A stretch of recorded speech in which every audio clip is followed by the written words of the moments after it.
نائلہ ہاشمی اور آپ دیکھ رہے ہیں ہاشمی آفیشیل۔ کل کی سیریز میں ہم نے بات کی تھی صبر اور دعا پہ، اسی سیریز کو آگے لے کے چلیں گے اور مزید اس پہ بات کریں گے کہ آخر ہماری دعا قبول کیوں نہیں ہوتی، اس کی وجہ کیا ہے۔ رات کی گہرائی، خاموش دل اور رب کی پکار۔ رات کی وہ گہرائی جب دنیا سو چکی ہوتی ہے اور ہر طرف خاموشی چھا جاتی ہے، ایسی خاموشی، ایسی پکار ہوتی ہے جو صرف دل سن سکتا ہے، ایک ایسی پکار جو بندے کو اپنے رب کے قریب لے جاتی ہے۔ کیا آپ کی کوئی ایسی دعا ہے جو برسوں سے ادھوری ہے؟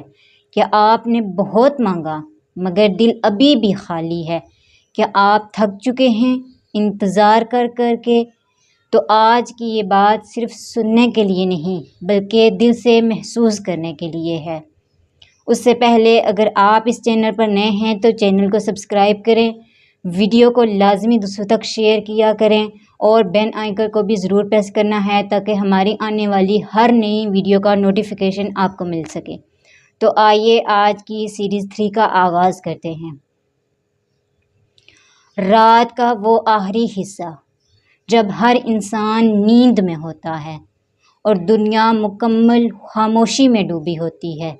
نبی کریم صلی اللہ علیہ وسلم نے فرمایا، ہمارا رب ہر رات آسمان دنیا پر نزول فرماتا ہے اور فرماتا ہے کوئی مجھ سے دعا کرنے والا کہ میں اس کی دعا کو قبول کروں؟ ہے کوئی مجھ سے بخشش طلب کرنے والا کہ میں اس کو بخش دوں؟ سوچئے، دنیا سو رہی ہے مگر رب ہمیں پکار پکار کر بلا رہا ہے۔ زندگی بدلنے کی دعوت۔ اللہ تعالیٰ فرماتا ہے، ادعونی استجب لکم، مجھ سے دعا کرو میں قبول کروں گا۔ اور فرمایا، اللہ کسی قوم کی حالت نہیں بدلتا جب تک وہ خود کو نہ بدلے۔ یہی اصل حقیقت ہے۔ اگر ہم چاہتے ہیں کہ ہماری دعا قبول ہو تو ہمیں خود بھی خود کو بدلنا ہوگا۔ ہم کہتے ہیں ہم نے بہت دعا کی مگر کچھ نہیں ملا، کچھ حاصل نہیں ہوا، ہماری کوئی دعا قبول نہیں ہوئی۔ لیکن کبھی یہ سوچا ہے کہ ہم نے اپنے دل کو کتنا صاف کیا، ہماری نیت کیسی ہے؟ آخر کیا وجہ ہے کہ ہماری دعا قبول نہیں ہوتی؟ گناہوں سے بھرا ہوا دل دعا کو کمزور کر دیتا ہے اور صاف دل دعا کو طاقت دیتا ہے۔ رحمت کا دروازہ۔ نبی کریم صلی اللہ علیہ وسلم نے فرمایا، میں دن میں 100 مرتبہ استغفار کرتا ہوں۔ صحیح مسلم میں ہے۔ یہ ہمیں سکھاتا ہے دعا سے پہلے اپنے رب سے اپنے گناہوں پہ معافی طلب کرو۔ تہجد صرف عبادت نہیں، یہ بندے اور رب کے درمیان ایک خاص تعلق ہے۔ یہاں الفاظ کم ہوتے ہیں اور دل اور احساس بولتا ہے۔ یہاں آنسو دعا بن کر آسمان تک پہنچتے ہیں۔ تہجد میں جب بندہ کھڑا ہوتا ہے تو سب سے پہلے وہ اپنے رب کو پکارتا ہے۔ تو تہجد میں کھڑے ہوں تو سب سے پہلے یہ کہیں، استغفر اللہ ربی من کل ذنب واتوب الیہ۔ پھر دل سے کہیں، یا اللہ میں کمزور ہوں، یا اللہ میں تھک چکا ہوں، یا اللہ میں گناہ گار ہوں لیکن پھر بھی تیرا ہی بندہ ہوں، تجھ ہی سے مدد طلب کرتا ہوں، تو ہی دے گا، تیرے سوا اور کوئی ہے نہیں مجھے دینے والا۔ اللہ کے سامنے اپنی بے بسی اور کمزوری دکھائیں، اللہ کو بتائیں کہ آپ کتنے کمزور اور بے بس ہیں۔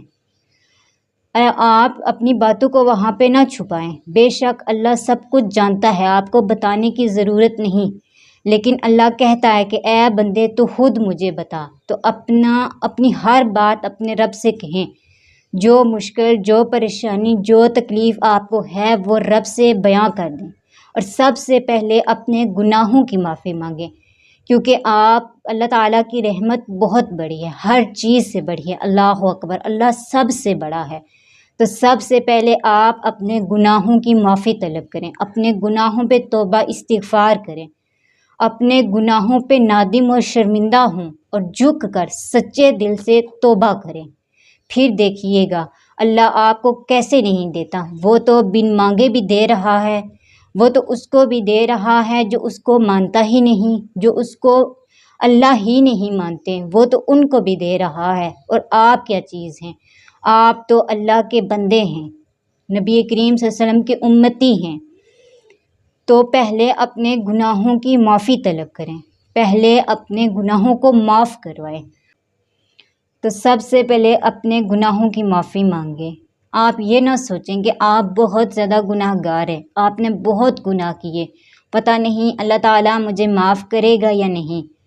تو یہ مت سوچیں، کیونکہ اللہ تعالیٰ کہہ رہا ہے اے بندے تو ایک بار سچے دل سے توبہ تو کر، ایک بار مجھ سے معافی تو مانگ۔ رب تعالیٰ معاف کرتا ہے، بے شک وہ معاف ہی کرنے والا ہے، وہ بڑا غفور الرحیم ہے، واللہ غفور الرحیم۔ تو آپ سب سے پہلے اپنے دل کو دیکھیں، اپنے دل کو صاف کریں، اپنی سوچ کو، اپنے یقین کو مضبوط کریں، پھر رب سے مانگیں۔ ہر دعا مانگنے کے 3 طریقے ہیں، یعنی آپ دعا 3 طریقوں سے مانگیں تو ضرور قبول ہوتی ہے۔ ایک دعا وہ جو پکے یقین کے ساتھ رب کی ذات کو وحدہ لا شریک مان کر، جس میں شک کی کوئی گنجائش نہ ہو، آپ کے دل میں، آپ کے ذہن میں یہ سوال ہی نہ آئے کہ پتہ نہیں میری دعا قبول ہوگی یا نہیں، آپ کے ذہن میں یہ بات نہ آئے کہ کیا پتہ کہاں سے ملے گی یہ دعا، یہ چیز مجھے کہاں سے عطا ہوگی، دعا کیسے قبول ہوگی۔ آپ یہ نہ سوچیں، آپ بس رب سے مانگیں اور اسی پہ بھروسہ، اسی کی ذات پہ یقین رکھیں۔ پھر آپ کے ذہن میں کوئی شک، کوئی بات نہیں آنی چاہیے کہ پتہ نہیں کیسے قبول ہوگی۔ بھائی وہ رب ہے، وہ تمام کائنات کا حقیقی مالک ہے، وہ وحدہ لا شریک ہے، ہر چیز کا اختیار اسی کے پاس ہے۔ تو آپ کے دل میں یہ شک کیوں آتا ہے کہ پتہ نہیں میری دعا قبول ہوگی یا نہیں ہوگی؟ اور پھر آپ کے ذہن میں یہ بھی آتا ہے کہ میں تو بہت گناہ گار ہوں، میری دعا پتہ نہیں قبول ہوگی یا نہیں۔ آپ جتنے مرضی گناہ کر لیں، اللہ تعالیٰ کہتے ہیں کہ بے شک تمہارے گناہ سمندر کی جھاگ کے برابر ہی کیوں نہ ہوں، زمین و آسمان کے برابر ہی کیوں نہ ہوں، میں معاف کرنے والا ہوں۔ بس معافی مانگنے کا بھی ایک طریقہ ہے، اپنے گناہوں پہ نادم و شرمندہ ہوں اور کوشش کریں اور دعا کریں، اور جو گناہ آپ کر چکے ہیں اس پہ پختہ عمل کریں کہ آپ پھر وہ گناہ نہیں کریں گے۔ سچی توبہ کریں، سچے دل سے توبہ کریں اور اپنے آپ کو صراط مستقیم پہ چلائیں۔ رب تعالیٰ سے یہ دعا کریں کہ ہمیں صراط مستقیم پر چلنے کی توفیق عطا فرمائے۔ ایک دعا جو فوراً قبول ہو جاتی ہے۔ کبھی کبھی ایسا ہوتا ہے کہ ہم ابھی کوئی بات سوچتے ہی ہیں یا منہ سے کچھ نکالتے ہیں تو وہ چیز، وہ بات فوراً پوری ہو جاتی ہے، پھر ہم کہتے ہیں کاش ہم نے کچھ اور مانگ لیا ہوتا تو وہ بھی مل جاتا۔ یعنی کہ ایک وہ دعا ہوتی ہے جو فوراً ہی قبول ہو جاتی ہے، ایک وہ دعا ہوتی ہے جو فوراً قبول تو نہیں ہوتی لیکن اس کے نعم البدل آپ کو کچھ اور عطا کر دیا جاتا ہے، یعنی جو آپ کے حق میں بہتر ہوتا ہے اللہ تعالیٰ وہ آپ کو عطا کرتا ہے۔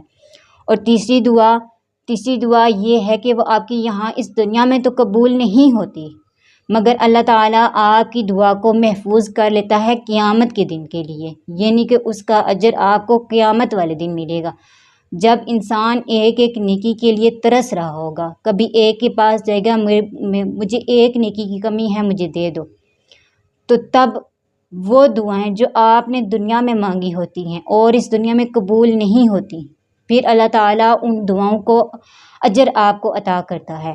پھر انسان اس وقت تمنا کرے گا کہ کاش میری دعا کوئی قبول ہی نہ ہوئی ہوتی دنیا میں، یعنی کہ تیسری دعا اللہ تعالیٰ آپ کی دعا کو قیامت کے دن کے لیے محفوظ کر لیتا ہے۔ اگر آپ چاہتے ہیں کہ اللہ آپ سے بات کرے تو قرآن پڑھو، یہ صرف ایک کتاب نہیں، یہ اللہ کا کلام ہے۔ اور اگر آپ چاہتے ہیں کہ اللہ آپ کی بات سنے تو تہجد میں کھڑے ہوں اور رب سے مانگے، کیونکہ رات کے وقت دنیا کے دروازے بند ہوتے ہیں لیکن آسمانوں کے دروازے کھلے ہوتے ہیں، رب کا دروازہ، رب کا در کھلا ہوتا ہے۔ آخر میں دعا ہے کہ اللہ تعالیٰ ہمیں تہجد پڑھنے کی توفیق عطا فرمائے، ہماری وہ تمام دعاؤں کو قبول کرے جو برسوں سے ادھوری ہیں، ہمارے دل کو اللہ پاک بدل دے، ہمیں صراط مستقیم پہ چلائے، ہمیں سچی توبہ استغفار کرنے کی توفیق عطا فرمائے اور ہمارے دلوں کو سکون عطا فرمائے۔ جب ہم مکمل ٹوٹ چکے ہوں تو اللہ تعالیٰ سے دعا ہے کہ اللہ تعالیٰ ہمیں سنبھال لے اور ہمیں اپنی خاص رحمت میں جگہ عطا فرمائے۔ آمین یا رب العالمین۔